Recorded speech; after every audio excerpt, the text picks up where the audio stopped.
एक पोलीस जेव्हा दुसऱ्या पोलिसाले कुत्र म्हणते तेव्हा हे चित्र बघून एकदा परत सिद्ध होतं की जसा बाप तशी लेकरं, जसा गृहमंत्री तसा गृह खातं।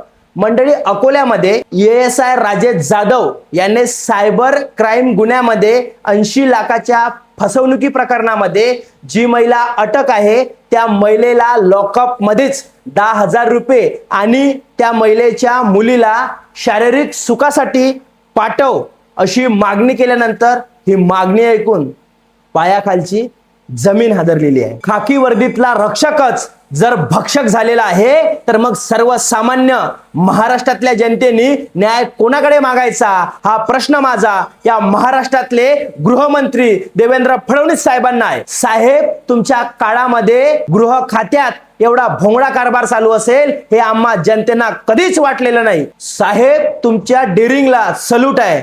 एकदा मंडळी हा व्हिडिओ बघा।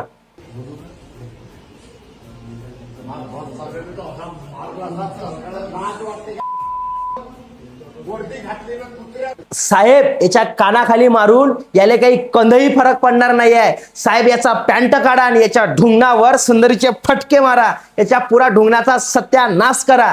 साहेब, जे याच्या ढुंगणात शारीरिक सुखाचा किडा वय करताय ना, एवढं मारा का तो किडा पार बाहेर निघाला पाहिजे। अरे झाकण झुल्या भाड खाऊ, तुने जे वर्दी सर्वसामान्य जनतेच्या संरक्षणासाठी घातली आहे तीच वर्दी घालून तू असे काडे छिनाल धंदे करताय। तू आहे साल्या त्या जिंदगीवर। अबे, तुझ्यासारखे हरामखोर असे पैदा होते ना, आणि तुझ्यासारख्या हरामखोर माणसाच्या विचारामुळे आज पोलीस खातं कुठेतरी बदनाम होत आहे, याची देखील तुला लाज नाही आहे। अशी कशी का तुला लाज वाटत नाही रे भाडखाऊ? राजेश जाधव यांनी हे कृत्य केलं आहे आणि याला फक्त शिक्षा काय झाली आहे? याला फक्त पदावरून निलंबन करून याच्यावरती गुन्हा दाखल केला आहे। एवढ्याशा शिक्षेने हे असे जनावराच्या कातडीचे मगरूड माणसं काही सुधारणार नाही आहे। साहेब, यांना ठेचून काढलं पाहिजे। फडणवीस साहेब, तुम्ही डोळे बंद करून आहात म्हणून तुमच्या गृह खात्यामध्ये असे विकृत प्रकार घडत आहे। फडणवीस साहेब, जरासा तुमच्या गृह खात्याकडे लक्ष द्या।